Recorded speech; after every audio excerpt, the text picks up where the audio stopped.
بسم اللہ الرحمن الرحیم۔ السلام علیکم۔ زید بن ثابت رضی اللہ تعالیٰ عنہ کہتے ہیں کہ نبی کریم صلی اللہ علیہ وآلہ وسلم اپنے خچر پر بنی نجار کے ایک باغ میں تھے، ہم بھی آپ کے ساتھ تھے۔ اچانک خچر بدک گیا، قریب تھا کہ آپ کو گرا دیتا۔ 6، 5 یا 4 قبریں تھیں۔ آپ صلی اللہ علیہ وآلہ وسلم نے فرمایا، ان قبر والوں کو کون جانتا ہے؟ ایک آدمی نے کہا، میں۔ آپ صلی اللہ علیہ وآلہ وسلم نے فرمایا، یہ لوگ کب فوت ہوئے؟ اس نے کہا، زمانہ شرک میں۔ آپ نے فرمایا، یہ امت اپنی قبروں میں آزمائی جائے گی۔ اگر مجھے اس بات کا خدشہ نہ ہوتا کہ تم اپنے مردے دفن نہ کرو گے تو میں اللہ تعالیٰ سے دعا کرتا کہ تمہیں بھی وہ عذاب قبر سنائے جو میں سن رہا ہوں۔ زید نے کہا، پھر آپ ہماری طرف متوجہ ہو گئے اور کہنے لگے، آگ کے عذاب سے اللہ کی پناہ مانگو۔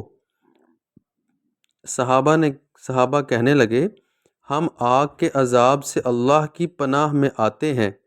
آپ صلی اللہ علیہ وآلہ وسلم نے فرمایا، قبر کی عذاب سے اللہ کی پناہ مانگو۔ صحابہ نے کہا، ہم قبر کے عذاب سے اللہ کی پناہ میں آتے ہیں۔ آپ صلی اللہ علیہ وآلہ وسلم نے فرمایا، ظاہری اور باطنی فتنوں سے اللہ کی پناہ مانگو۔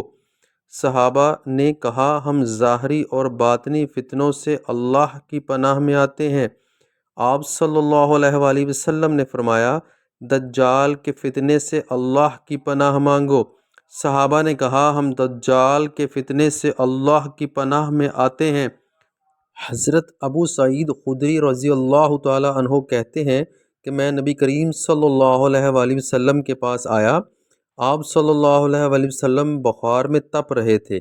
میں نے اپنا ہاتھ آگ پر رکھا تو لحاف کے اوپر سے بخار کی حرارت محسوس ہوئی۔ میں نے کہا، اے اللہ کے رسول، یہ کتنا شدید ہے۔ آپ صلی اللہ علیہ وآلہ وسلم نے فرمایا، ہمیں تکلیف بھی دگنی دی جاتی ہے اور اجر بھی دگنا دیا جاتا ہے۔ میں نے کہا، اے اللہ کے رسول، لوگوں میں سب سے زیادہ آزمائشیں کس پر آتی ہیں؟ آپ نے فرمایا، انبیاء علیہ السلام پر، پھر نیک لوگوں پر۔ کسی کو محتاجی میں آزمایا جاتا ہے، حتیٰ کہ اس کے پاس صرف وہ چادر بچتی ہے جو اسے ڈھانپتی ہے، اور وہ آزمائش میں اتنا خوش ہوتا ہے جتنا تم میں سے کوئی بھی شخص خوشحالی میں مسرور ہوتا ہے۔ جزاک اللہ خیرہ۔